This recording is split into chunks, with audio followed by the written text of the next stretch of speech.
Welcome back to the lunch table, food for thought. I'm Nico Blitz. Make sure you hit that subscribe button at the bottom left-hand corner. We're also on Apple Podcasts, SoundCloud, YouTube, and the iHeartRadio app. So when I was 14 years old is when I got into this thing called turf dancing, is what we call it in the Bay, right?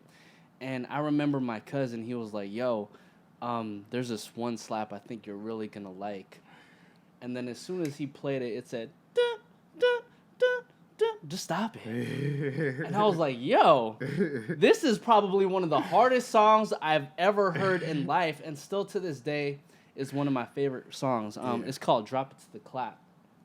And the guy who made this song happen, DJ Upgrade. What's poppin', man? What's going on with you, man? I don't think you understand how legendary that song is to me, bro. I've seen it in, like, I've looked it up. Like, if somebody had told me, like, have you ever just YouTube Drop It to the Clap and see what pops up? I'm like, what do you mean? Like, the video and that's it? He's like, no, bro. He's like, it's everybody dancing to that. Yes. It's like people in the backseat at prom, like. Just, I be wondering, like, how these people is down. Like, I wonder what they'll do when the song comes back on, because it does bring, like, a nostalgia, though. Like, that was an epic song for them times, and, like, there was I don't think there was hella dances. Like, at the time, I would say, in the function anyway, people were more, like, dancing around, like, doing the go stupid and stuff or whatever, but, like, I used to always see when people dance on a female, they drop it to the clap. So yeah, like, bro. I'm going to make a song about that. I used to just always look like, I'm going to make a song about that. Well, that's why it wasn't until, because I used to do, like, Bay Function and all that shit. Mm-hmm. I used to promote that club. And every time that song played, bro, like, the club would just get a whole different vibe. Yeah, still to this day, for surely, like, it's for sure, like, a Northern Cali classic, for sure.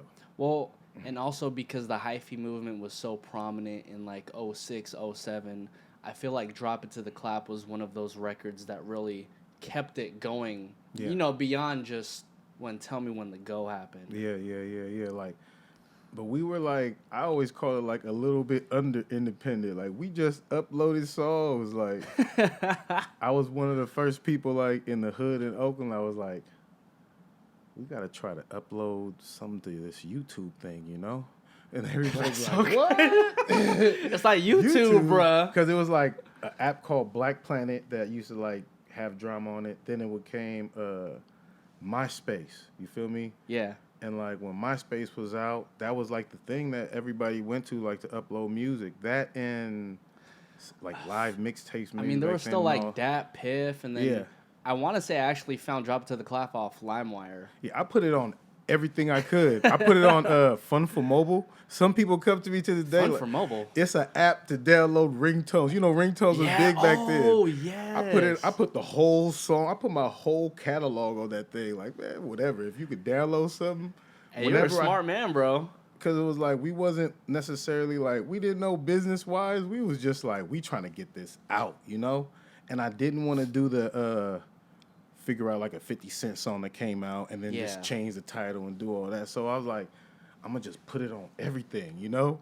And then, like, if there's some kind of social thing to it, I'm going to work that too. We was on a live webcam app in, like, 2006, like, for the So world. what you're saying is y'all really finessed this song everywhere you could. Yeah, for sure. And our brand, like, I forgot this live cam app that was, like, out in, like, 2008, 2006. Was it the one where you can have, like, multiple screens? It's that one, and there was another one that was just solo. But we used to have, like, a show on there and just upload and just smoke, and then we'd cuss and we'd talk to motherfuckers, and people would just eat it up online. I'm like, where are these people from? Where is y'all from? And they start saying random stuff. England, Nevada, Nebraska. I'm like, y'all had people in England dropping it to the clap. it's just random, yeah. Like, now it's kind of harder because everybody... It's so much more accessible for everybody. Yeah, because people be telling me on their dating apps, like, motherfuckers be trying to get me to listen to their album on Dat Piff and shit. Like, I'm like, bro, that shit is... People push it all. It's already, like, everybody already has the mind frame now to push it everywhere they lightweight can. If they smart about it, like, that's the thing that I'm going to do still now, to this day. Like, but, like, to really get your real money out of it, you can't really do the free thing, you know? Mm-hmm. Unless you're going to do SoundCloud, I guess, you know? But I hear SoundCloud going out of business because Like the label's not really feeling what they got going on. But I mean, there's even nowadays, it's easy to upload your song to a source that can publish your records through like Spotify, Apple Music, and all that. That way, you get some sort of payment back. Yeah. I feel like that's the way that a lot of people should go, but instead, I think people kind of like feel like that shit is like beneath them. I'm not gonna lie, like really. People be trying to shoot for a deal, and I'm like, do you see all these people unhappy because they hit a deal? They can't release music? And bro, I've met so many people who are just like stuck in a deal, and they've said the label has not helped them at all. I know hella people. I'm signing Universal.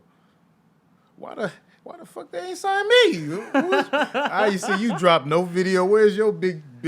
Where's your Cash Money video with the water wet and everybody? You know what I noticed? The labels are coming up on people at such when they're like still pretty small, and then to an artist who comes from, let's say somebody who comes from like East Oakland, for example, or somebody who comes from a little bit more like impoverished area. When you're thrown like $50K or $100K like right in front of your face, it's like, what are you gonna do? Say no? Yeah, I can say that. That's true. That's true. But I can't say being out here in SoCal, people push for the deal legitimately. You feel me? And in the Bay, we really release albums, and that's what somebody had to tell me. Like, when you call something your album, the label is gonna use those sales against you. Like, bro, you sold 3,500 copies of your album. This is your album. This is basically what you're worth. And like Nipsey Hussle was smarter, just saying, I'm just gonna call these mixtapes, and as popular they do, just build them up and build them up and build them up. I think mixtapes is sort of dated, and what I would do is call them playlists, because that's what it's really about now. To call it the something playlist or whatever, put your own thing on it and just build them and build them and build them. Because as soon as you call something an album, the labels could always look at themselves and be like, you have a total of under 10,000, total album sales with all your albums that you're showing us. Yeah. But you want us to give you 500,000. You feel me? So it's like, and then another thing is like when people do a lot of mixtape songs, I think, and maybe I'm just guessing, I think this whole generation is going to have like a big controversy like with copyright music. I think a lot of these kids don't know they don't own this music, that they just sample and they put it out, it's selling and all that, and somebody's going to come for that sooner or later. Because I be thinking like, how did he get that clearance? That's why I have a couple people who work in the way in which we're just going to sample something, and until we get sued. I know hell people like that. I know big Bay Area artists, I'm not going to say the other days, but like their brand is off. All their music is sampling. If you really just look at it, and they like, man, fuck it. Niggas ain't sent me nothing in the mail, bro. Yeah. I'm good. I'm like, what? You're like, and I think it's because there hasn't been a case that's really caught up to them to the point where they're just like, oh, well, I can't be doing this anymore. But one thing I really appreciate about samples is definitely the nostalgia that comes with it. Yeah. Especially when you do it right, though, even like, I know some people like who know how to turn the sample into like a whole nother feel of a song, to where it's like, I didn't even know that was a sample or whatever. Like, so like, exactly. Some people really do have the musicality. I know a lot of people who are like hella raw. Some people don't give them their credit, but they don't necessarily play notes, but they could go to a website and pick this, put this behind it, put this behind it, put this behind it. And they just know how to chop it. Yeah, and then just play it. You feel me? And people be like, it's not a musician, that's a sound programmer. I'm like, I play mine on piano, but like I ain't that type. But like I be hearing niggas making dope shit just doing that. Oh yeah. So like I can't hate on that art, because you still making stuff that's tight and that's competing with people who went to school for it. Well, because sampling is such a whole different realm in musicality that it would be dumb to say that sampling isn't like it isn't like its own keyboard. You get what I'm saying? Yeah. Because, the whole 3 minutes or whatever it is, I think the whole beat is dependent on where you make them chops at, or where they, fall at. Some people just let it be random and go from there, but I like to catch hella the ones, the halves, the claps, to where I can make my own beat off the ones, the boom, boom, clap, boom, boom, boom. So when you start making a beat, right, do you start off with the claps and the drums, or do you start off with a melody? That's a good question. Sometimes I switch it off because sometimes I start to feel like I like that a lot of my beats don't sound the same because I try not to, and that's because some people did me like that. Some beats I done rapped down that I put out, I heard somebody rap on the same beat just like that. I was like, bro, I don't do that. You feel me? You ain't never heard nothing else like Get Active, You feel me? Like, Oh you ain't my never God. heard. Now that you bring this shit up, like, a lot of people credit Kanye for, like, putting the samples in place and whatnot. Yeah. But it was when I heard Get Active, I was like, yo, this shit is just hard as fuck. And, like, that's actually how I got the name DJ Upgrade. Before that term, I was Upgrade, And because Burger, who's the voice I sampled, he was on another song just talking shit. Blah, blah, blah, blah, blah. You feel me? Woo, woo, woo, woo. 1800 and Birch. Yeah, and then he ended up saying, DJ Upgrade, shout out DJ Upgrade. And then I asked him when he got out the booth, I was like, why you call me DJ Upgrade? He's like, you producing, you mixing, you recording us, you in the mix, you DJ Upgrade now. You feel me? And then he ended up getting murdered, So for his mom, rest in peace, Burger, for surely. And so for his mom, I was at Youth Uprising, it's a nonprofit. I'm like, I'm gonna just make something like for him. So I went through the song. And I chopped it up, and I'm gonna be real.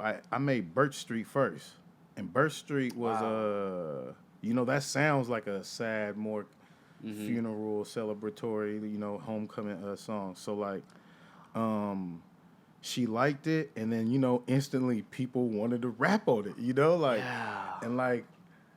I guess I'm one of the only people like, bro, you got popular beats, bro. Like, you got shit, you got songs that you didn't even, like, put no vocal on or whatever. Same thing with Sonora, too.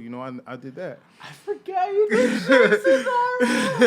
Oh, my God. Yo, that shit is the slap. So it's like, I was never just hella, but at the same time, I'm a rapper first, but it's like, when I make something tight and I know it's like, I just felt at that time if I rapped on it, it would I didn't want to rap over the rap over the. Let me say this, bro, and I'm happy that you brought up Youth Uprising too. Yeah. I talk about Youth Uprising a lot on this podcast, but like I think the reason why I know a lot of your shit was because of the Turf Fiends. Shout out Chunky and shout out E Ninja because they would play your songs. Then me and my cousin would look at this shit like, yo, this is all Upgrade shit. This shit is popping. Yeah. Them was my bros, but like, don't get it twisted. They very serious about their musicality, but they just know, like, just because I come from I was outside with them, they used to turf dance, and I used to judge the turf dances, I used to be the judge, I used to be the host at times, and then I'd rap at the end of them or whatever,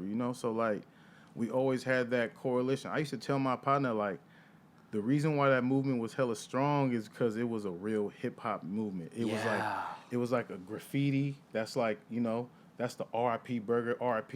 Everywhere you went at that time, there was RIP somewhere on the bus, on the walls, everywhere. And then you had like the DJs. You feel me? Like even with me, everybody look at me like I'm like, bro, I ain't never DJ'd ever, bro. You feel me? Y'all just gave me the name. But when people hear Get Active, they heard DJ Upgrade, so they think it's like, but wow. But it's really me on the piano. DJ, get active. Get active. You feel me? So it's like everybody thinking like I'm hella nice on the.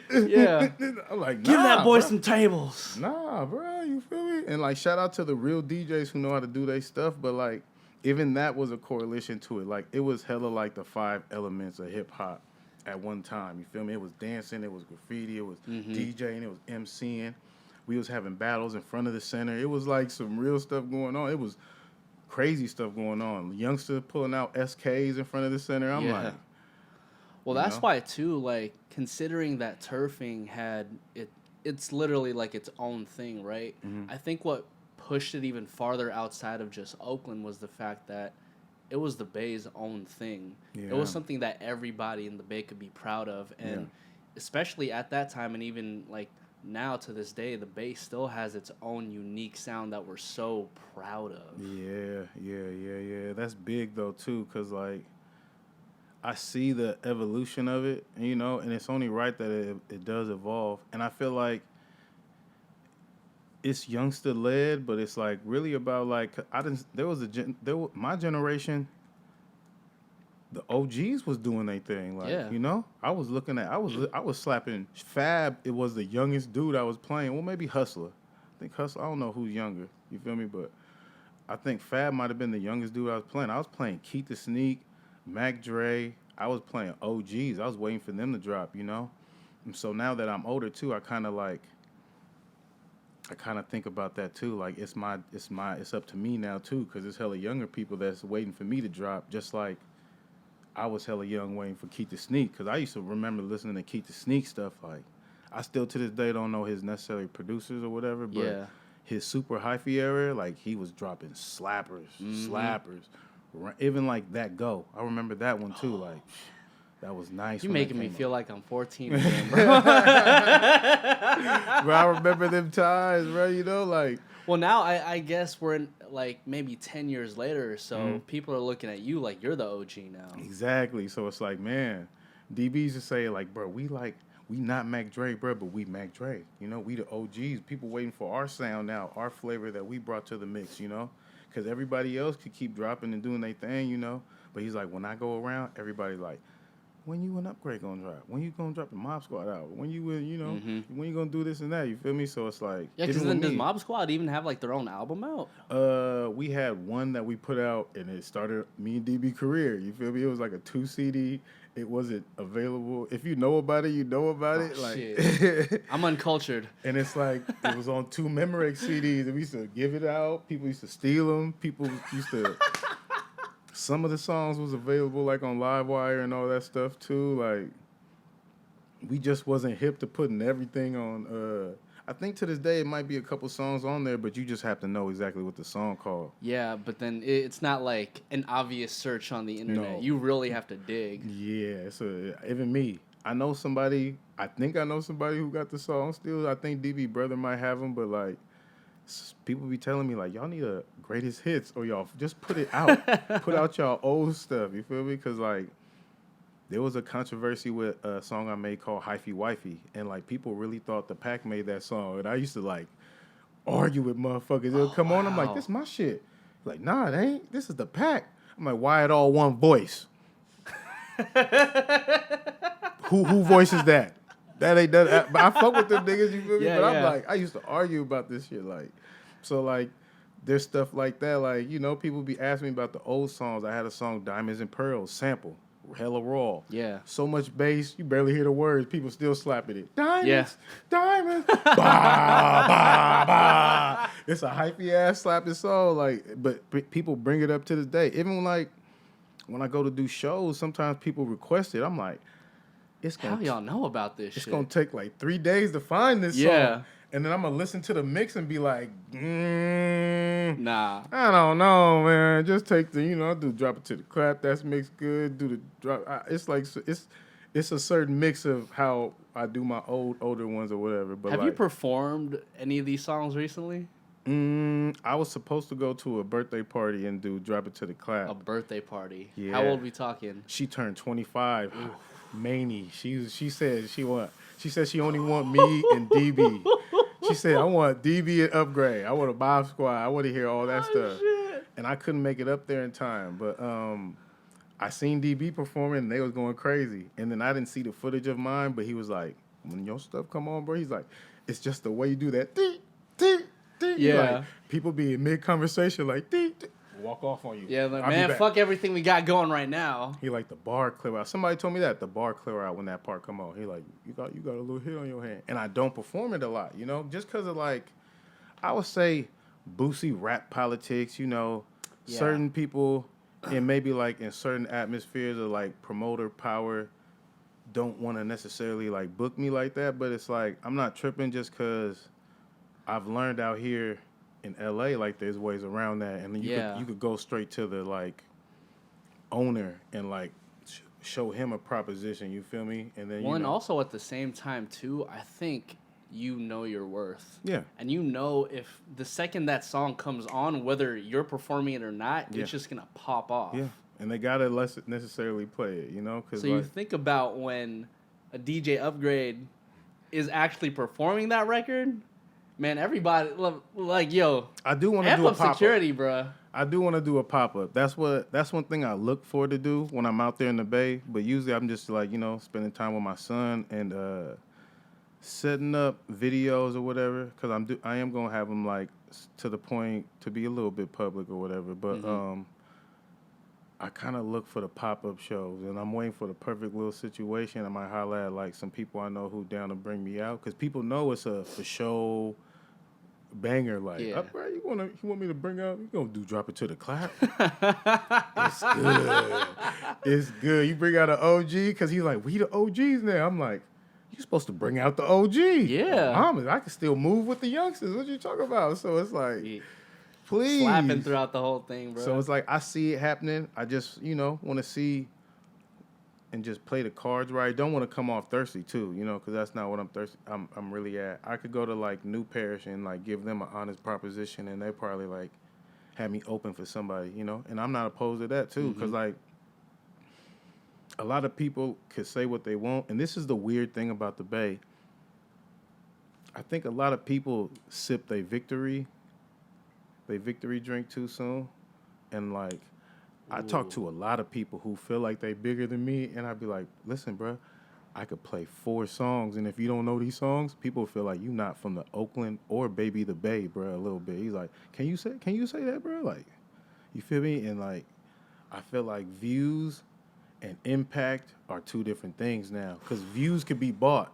You can't buy impact. Shit. You feel me? Like, I'm not gonna lie. Shit. Because I be seeing it, and I be hearing about it, like, Wooty Whoop blew up because he bought the views. And then, people seen the YouTube views, and they gave him the whoop, whoop, whoop. And then they had the look, so, the girls went with it. I'm like... Because, honestly, So, I just went on your Spotify today, because I was like, let me see what else he has. And then Drop It to the Cloud probably has, like, what, I think 50K listens on Spotify. But I think about... back then when everyone was gigging to that shit, right? It's a record on my phone. it's an actual record on a whole bunch of other motherfuckers I know who have it on their phone too. So like the Spotify plays don't translate to how impactful it is in real life. I didn't make my Spotify. Look, I signed into my Spotify. I signed into my Spotify last year, maybe 2 years ago. And it was already verified. I'm like, oh, shit, that's what's up. I'm like, hey, bro, I'm verified on Spotify. Like, I would have been saying that shit to my like, man, that's crazy. I'm like, he's like, who made it? I was like, I guess they know. They, like, keep getting all these upgrade songs. They're like, fuck it, let's make a folder. Funny. You feel me? Or whatever. Yeah. So, like, I never really promoted it like that. Like, it's hella hard for me to do it because it just kind of comes off bland every day, like 4 times a day. Check out my, check out my, check out my. Course. I be posting memes. I be posting some of my behind the scenes stuff. I be posting like how I feel about current events. I be liking to do that more than just do like the.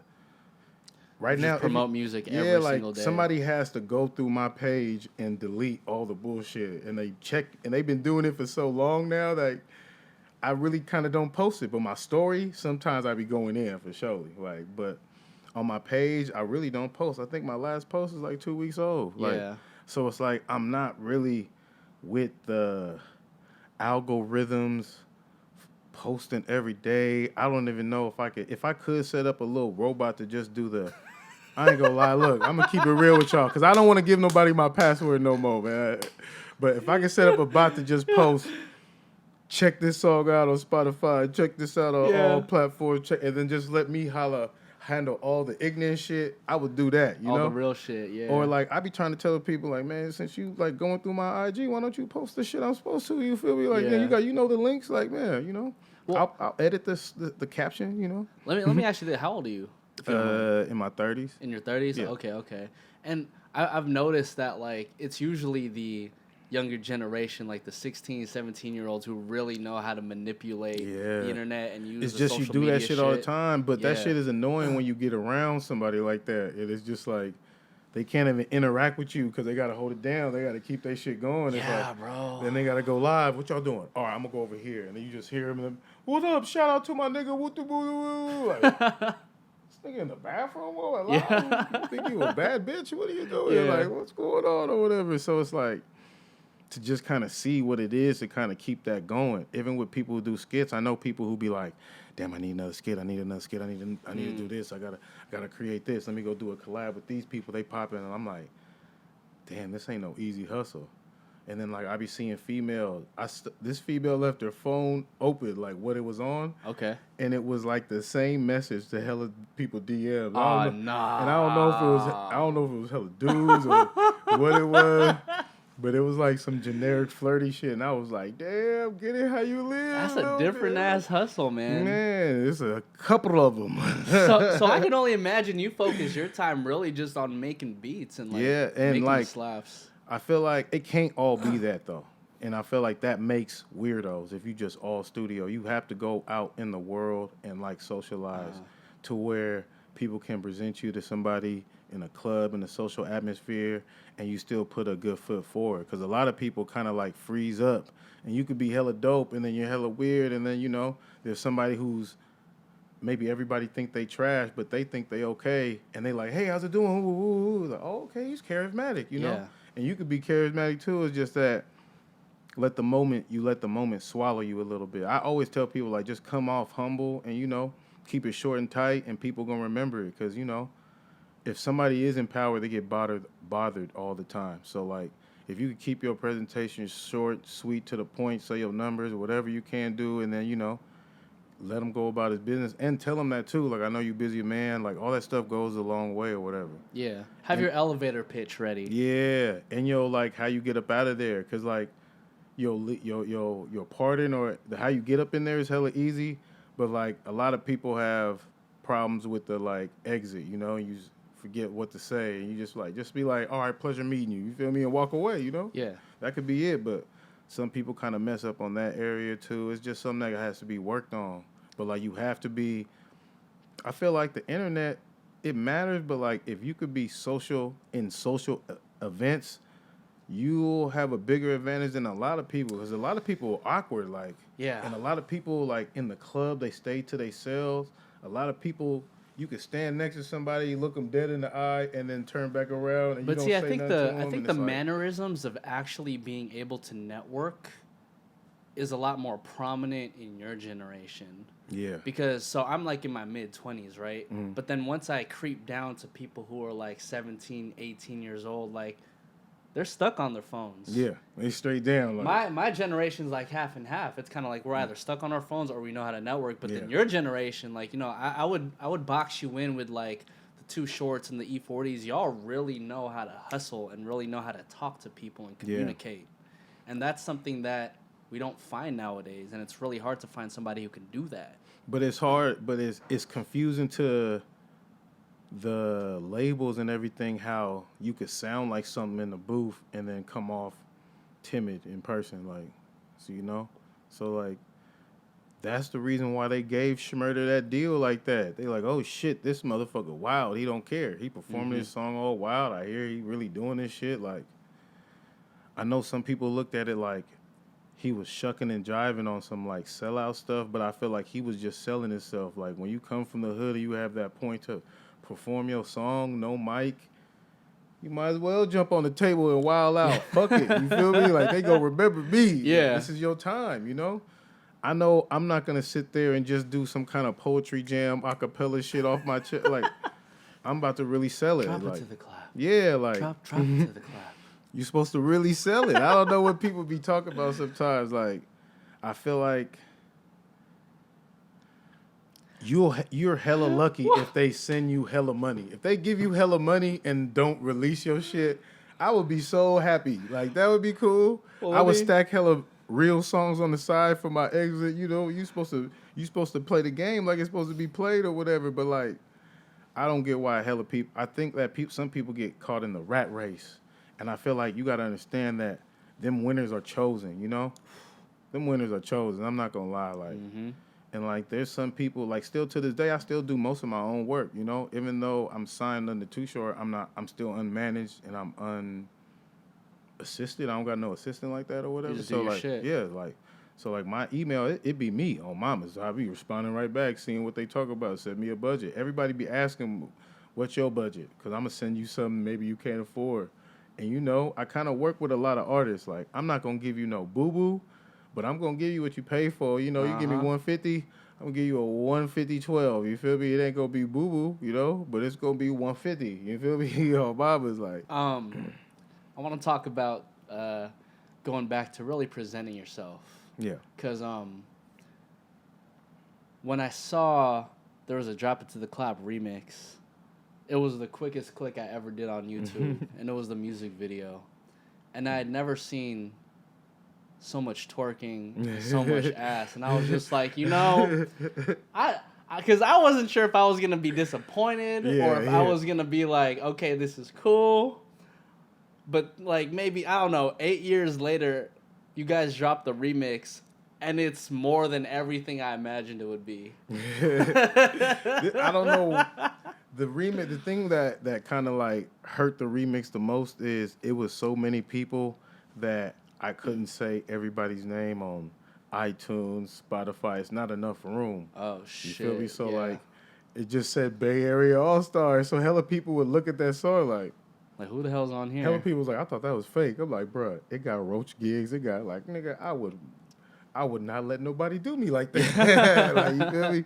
But like, I don't know how I could put out the song, but like some people be talking about like you need to do like a new another remix with the youngsters and just let them do their thing, and you just keep the hook like it is, you know. Have you ever? Did you actually really think about trying to make something like that? Because there's a couple people I think that could really kill that song. Who you think?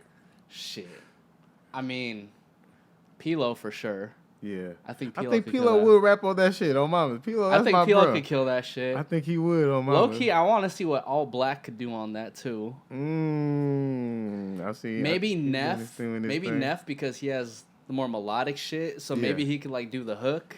Yeah. And all I'm saying is, since I'm giving you these ideas, I better get my 5% at the end of this shit. If you I'm listening though. I'm listening. It don't sound bad. Yeah. It doesn't sound bad though.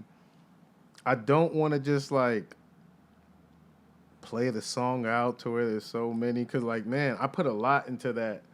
It took a lot to get all them people on the Bay Area Drop It to the Cloud remix, Shorts on there, Love Rants. When I tell people who on there, he's like, where that song at? Like, it's on YouTube right now. He's like, it gotta be on Spotify, bro. I'm like, nah, but the YouTube makes that song like 10 times harder. Man, I it still got like, I think it got under 20,000. I be looking at it like, if people knew, I feel like they'd be on it more or whatever, but it's like, it was kind of too late for that time.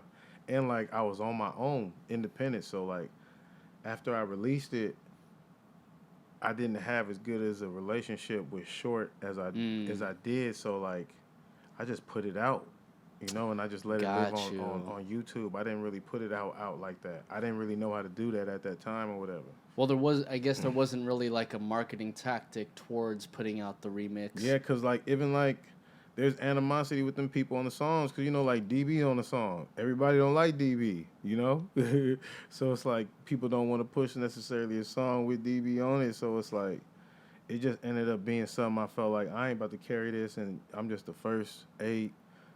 I'm about to drop this other song, Molly Margarita, I'm going to push this. And that's what I did, like, and it ended up moving or whatever, because I felt like I had to put myself first, you know, because I put everybody else first. Everybody used to talk like they always wanted to be on the song. I thought it just didn't end up coming. It sound hella good, I know, from a fan perspective, but it's like everybody always be like, why that song ain't hella big? I'm like, well, I feel like that's a sacrifice that you have to take, especially as a producer. Like, you kind of have to take the back seat towards everything. Yeah. And, you know, really just let the artist who you trust on the record, like, push it as much as it can. Mm-hmm. I kind of feel like that's the fans telling me, like, remix is cool, but the original, bro, like, that's, just keep it that. That's so let me ask you this. How'd the original even come about? The beat, frank with you, DB was supposed to be on it, you know? But DB, we kind of like, we have like issues where we fall out and stuff, but we still be cool or whatever. But like on some brother competition shit, you know, somebody might say something, we fall out, we come back or whatever. Shout out DB. But I was at the center I was on GarageBand. I made most of my songs on GarageBand, not even Logic. I'm not gonna lie. So like, I know everybody be like GarageBand. I'm like, if you find the right sound, you can work that motherfucker. Yeah. Like, it got an 808 like a motherfucker. It got an 808 better than.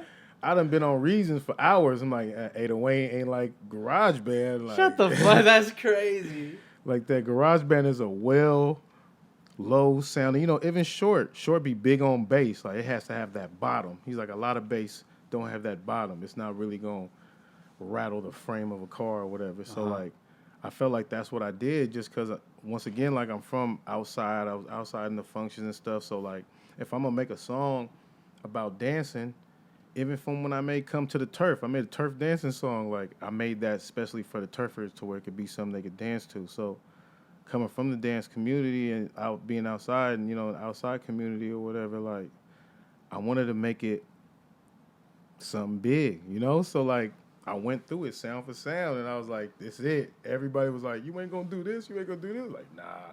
And then the last thing I added was the first thing I added was the clap for sure. It was just a clap. It wasn't even a special clap. I didn't even think like, ooh, it's dropping to the clap. It gotta be it was a random ass clap, like, all right. And then I just went to the melody because I felt like that was gonna be it. And then I remember it sounded to me, I started playing some, and it sounded like the 1990s Oprah Winfrey show, like. You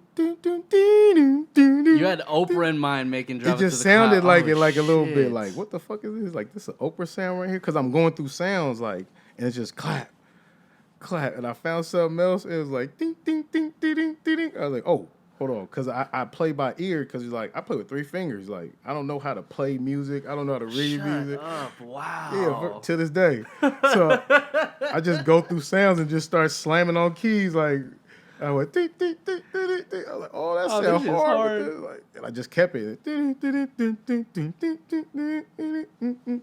Added some stuff to it, and then I started thinking about the bass. Because everybody always kind of goes for the boom, clap, boom, clap. Mm-hmm. And I feel like that's hella generic. I be trying to, like, make another pattern that's still, like, that's slapping or whatever. Yeah. So I was like, boom, boom, boom, boom. I was like, ooh, that's hard. And I just went through making the beat or whatever. And then as I'm making it, I'm kind of like thinking of some shit, like some she got to drop it to the clap. I was like, nah, fuck off. Just drop it to the clap, drop it to the clap, drop it to the clap, just drop it. I was like, ooh, I'm going to say that shit too. Like, I had the hook and the verse done, and I went to the center, and I was just working on the beat or whatever. I was working on the beat. So, like, I'm, like, fine-tuning the stuff. Because I know I'm on my own with the stuff or whatever. So I got to make sure the 2-track is good because that's what we be going off of. We never really tracked out our music or whatever at the time. So I'm doing that, and Rico come up in there, and he was like, what's this?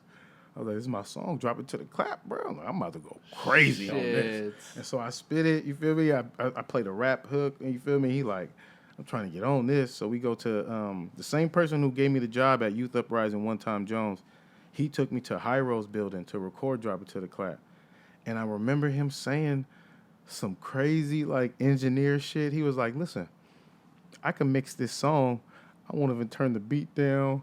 I won't even, he didn't do hella shit. He went to some app, some plug-in on his Logic, on the Pro Tools or whatever, and it was just slapping hella hard. It was still clear. And I was like, yep. Yeah. Bounce it. Keep it. Come on. And I put it out, and everybody was like, oh, that's a song. That's a song. That's a song. I was like, I think people really messing with this. Okay.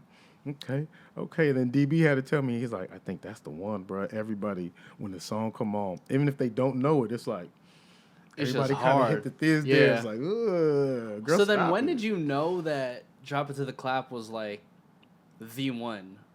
When did you know? I think it took a minute. I ain't gonna lie. I was just doing shows, and I started noticing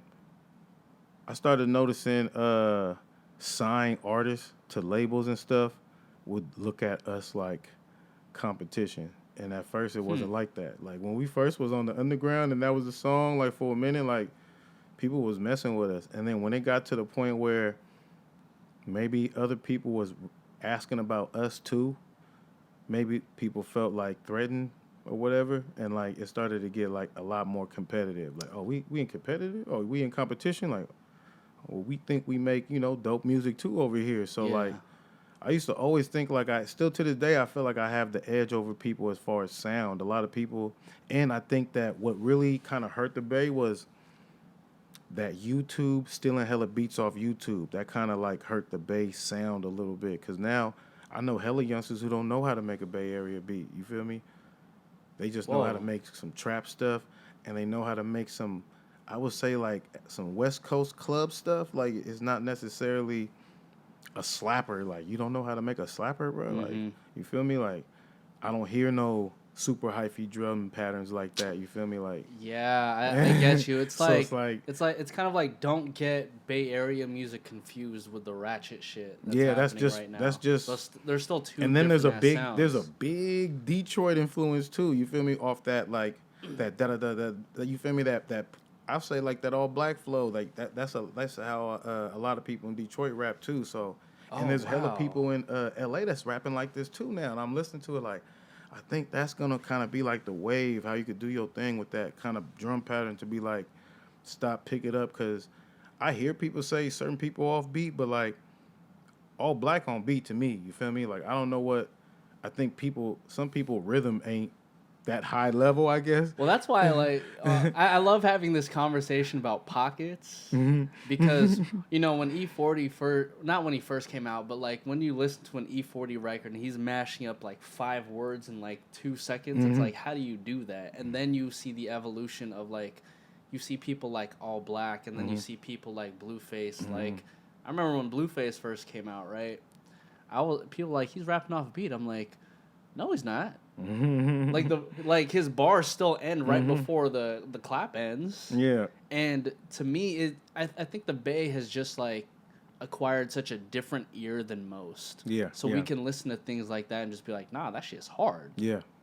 Yeah. I think it's just from where we come from and what we listen to. We listen to like 3 Times Crazy and Agent Man and even like Sugar Free too. It's like there's OGs that used to do that, just like E40 too, and especially some old school E40. He used to. I'm like, damn, but it used to be on beat. Especially like listen to Hit Me on My Pager. Like he be going through them. He be going crazy on that song, but it's like it's on beat. So like I understand it's the style. I think there's a maybe like a careless swagger about it, about like you don't really care if you hit it dead on. I hear like Detroit people do it, and it's usually like hella urban motherfuckers who like getting money anyway. So it kind of come off like, fuck this rap shit. I'm just talking shit on the beat, you feel me? Yeah. It might be kind of off, but you gonna fuck with it anyway. Well, because sometimes I think presentation is extremely important, especially when you're on the microphone, because you can say, like, for instance, you can be a lyrical MC, but if I don't feel what you're saying, then there's no point to it. But you could be somebody who's rapping a lot slower or rap, quote-unquote, off beat and just go really hard to it, and that's when I'm just like, ugh. I think it's hella lifestyle involved. I think a lot of rappers now that are popping, there's a lifestyle that's attached to their music or whatever, and it has to somewhat correlate or whatever. I think a lot of artists, like, if they rapping about something, that's usually what's getting posted about say Cheese and DJ Academics, or, about them having. Gotcha. It usually correlates. A lot of the urban artists, I always tell people, and people think I'm tripping, I'll be like, rap is the most dangerous art on the planet, bro. And they be like, how you mean? I was like, what's another dangerous art? He was like, karate. Like, how many people died because of karate? Through the world. How many times this year, how much has karate killed somebody? I'm like, I think you could put in all the combat sports. I'm like, people die hella much in America, bro, and it's behind rap circles, rap organization, rappers. Wow, bro. Like, I swear to God, people don't see it. That's some real like, shit. There's some people who maybe they wasn't popular rappers, but they rap. You feel me? Like, they was a rapper or they was part of a rap clique. And if you're not part of a rap clique, if you're part of a rap clique and you're not the rapper, what are you then? And you don't look like the DJ, So, like, you're the muscle then, too. So, it's like, People are dying over rap clicks, over rap beef. Like this is like it's becoming regular. But I don't know why it has to be like that though. It's like a gladiator in your own city. It's not the same with everybody else. This is what the difference is. In urban communities, it's like a gladiator sport in your city to see who is the toughest and roughest. People like DB, like a lot of people can't rap the aggressive stuff like DB, you know? And but maybe a lot of people live maybe more aggressive lifestyles than DB, you feel me? Okay. And like that's where maybe a little bit of animosity comes, but this is rapping. This ain't lifestyle. Niggas not battling your lifestyle. People are battling. People are putting their best rap forward. It's not DB fault that he can out rap and make people see a picture that maybe you can't paint like that, but maybe you live more. You feel me? Like it's that situation, and it's like it's that combative, like you know The who's combative really nature. who's really doing it because that matters, and you know. You could rap your ass off, but if somebody slap you in the mouth, people don't really care what you're saying about in an urban neighborhood, kind of like that. And then you have the suburbs where it's more expressive and you don't have to live that lifestyle. And people don't understand that, like, all these suburban rappers and all that kind of like, they'll, behind closed doors, they could always say, I'm just expressive, bro. You know, I be getting picked on, maybe, woo, woo, woo, woo, woo. It's like there's like a kind of excuse for you not to really like necessarily live the lifestyle you're living like that or whatever. So it's like, I don't know what to say though, cause like, and you gotta kind of live up to your words, kind of like, you know, like. I mean, I get you because, I mean, to be 100% clear, the urban and the suburban communities are two completely different worlds in this one world that we live in, right? So in a sense, it's really just putting out the truest version of you. And considering that in the suburban areas, nobody's really fighting to be on the top. Nobody's fighting for food. You know, there's not necessarily like a drug war happening in the suburban areas, so they have other shit to talk about. Whereas for where I feel like people in the urban areas, right, and you can also correct me if I'm wrong, it's like you're surrounded by the violence, you're surrounded by like the drugs and all that shit. So that's it's like, all who that's you all see they can really really make talk it. about. That's Yeah. all people see who they. It don't matter what kind of style it is. I done seen females come on IG like, oh, I'm not gonna do that, and slowly but surely they get somewhat like more revealing. It is what it is. I'm not gonna say sluttier or nothing like that, but like they tend to show more and dance more because subconsciously they see what's winning. So like in the urban communities or whatever, like they see what's winning, and it's the more aggressive artists with the bigger dominant gang to back them up or whatever. Like that's how it was with us. Like I had 200 youngsters, you feel me, like saying they was Mob Squad too, you know? Like it was big like in Oakland or whatever. So like I can't deny that the street element does play a part or whatever, but I know there's people who live in suburban cities who refuse to be labeled like suburban people. So like some people will go out their way, or some people you'll just find out like, I'm a hood nigga too, bro. I've been raised out here, but but like, you know, I got hands too. I stand for something too as a man, and I respect that. But like, there's other people who, like, if you live in a suburban city, you could get like 10 of your friends and make a gang, and that's cool. You feel me? Like, if you try to do that in Oakland, it's not gonna be that easy. You feel me? Like, so it's like you have the freedom to kind of like just build to where like next thing you know, it's this 30 group clique, you feel me, from a suburb city, but they not necessarily like, you feel me, and I feel it, but it's like if you try to do that in an urban city, it's not gonna be that easy. It's hella politics. Them 30 people couldn't even be around each other because somebody don't like somebody killed somebody, that's somebody baby mama, that's somebody baby daddy. She did something, he slapped him. Like that's how it be, especially in Oakland. Oakland not that big for surely, like, and like that's why Oakland is Oakland, like, because what you say does come back around, especially in talks. People will talk you into saying some shit you ain't got no business to say. And then they'll end up biting you in the ass 6 months later. You don't even know. You didn't know that. You didn't even know that's where it came from or whatever. So it's like.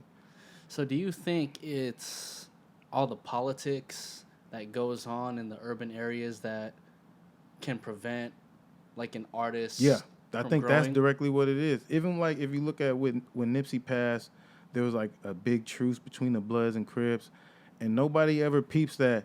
Nobody in the Bay said no kind of peace shit. They just said, "Oh, that's cool that y'all doing that. That's what's up." They didn't say, "Hey, you know what? For Nip, you know, let's calm this Oakland beef down. Let's calm this Bay." Nobody did nothing like that. You feel me? Wow. Because we not fucking going out like that. I always say, like, the Bay is home to the term player and player hater. So, like, when people hate on you, they hate harsh, you know? And I think that's what it is. Like, maybe some people done said some shit that people ain't never, like, gonna take lightly again. Maybe people do shit like that, or, like, I just feel like there is politics where people like, nah, I ain't fucking with you. You feel me? Especially, like, I see it with DB. I see it with certain people, you know. Everybody doesn't fuck with everybody in the Bay or whatever. And there is rap circles. And that's what's able to, like, build and keep the movement going because it's like a support system. And that's something I ain't never had, you know? Like, when DB dropped, I try to post it. And when he dropped, you know, it's vice versa. I post it, he posts it, and then it's, you know, that's kind of like we like on some 300 shit. Like when you kick the baby into the wolves and see if he make it, that's me and him. I give you one post, nigga, good luck. Oh, mama, one post, nigga, good luck. You feel me? You feel me? And that's kind of what it is. Like we always have that competitive camaraderie. Like DB's dropped like 8 albums since like my whole movement. I've been with Short trying to build this up. So like now to finally get to drop music, like that's hella competitive. Like I'm hella juiced. So I, you know, DBC what I'm about to drop too. I play some records for him. So he like, let's go. It's gonna be back in order, you know, for the sound or whatever.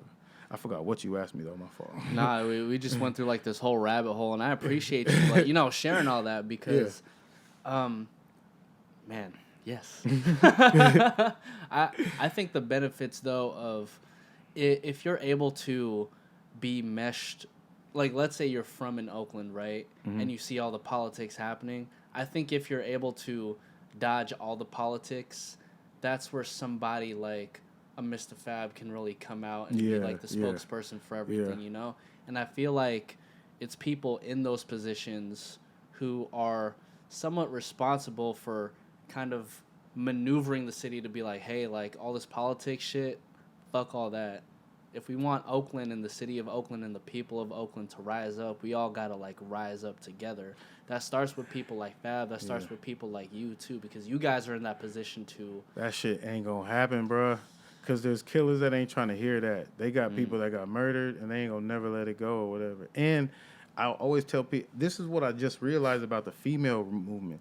That is one of the biggest reasons why the female movement is so big right now is because when a female raps, there's no big politics, where she from, or know who she is, as far as she can say whatever. I knock a nigga off, I set a nigga off, I set a nigga up Thursday. They ain't gonna never be like, oh, is it my nigga? You feel me? Like, you know? To where if a nigga say I set a nigga up Thursday, it's like, yeah, it's like, what you talking about? Where this nigga from? Yeah. He from over there? Oh, no, fuck that song, nigga. I ain't trying to listen to that. Oh, matter of fact, let me play this song. It'll get you murdered. Nigga think you set up his partner. Yeah. It'll really get you murdered. Whereas a female aspect, I'm not saying niggas not taking it serious, but people really don't think you talking about them. And there's no female bad politics. It's all based off females not liking each other. But if... Well, and I also think females... considering in recent years we've had things like the Me Too movement and whatnot, like, I think females look at this opportunity for like, hey, like, we've been an underrepresented group for such a long ass time that it would only make sense to keep on pushing each other upward. That's why when the media pushes Cardi B versus Nicki Minaj, it's like, you ain't got to do that because they're not, women aren't even doing that. Yeah, like they could be too. They don't sound dead alike. It could be more, you know. Megan don't sound like none of them. She's doing her thing. Exactly. There's hella people that's tight, that's like mid-tier females that's kind of like they come from like the DJ Academics and the Say Cheese posts, you feel me? And like these people are dope, and like I feel like if they had the opportunity, they could take it to a big stage too. A lot of them too. A lot of the females, like it is a lot of females, but it's easier to accept a female. Nowadays, it really looks on IG like you have to funk with somebody and show people like you not to be played with kind of as an urban rapper. You feel me? Like, or even not, you don't even have to rap that hood. Just act, even like people was on Bieber ass. Like, damn, you acting hella hood. You kicking Just it be with yourself. You feel me? Like, you better calm down. You having side shows in your neighborhood, driving crazy, nigga. Relax, nigga. Like, what the fuck wrong with you? You feel me? Like, people kind of see that because, like, as a race, people don't like people kind of shucking and jiving for it. That's like when Hillary Clinton like said she said something kind of like borderline like offensive to black people.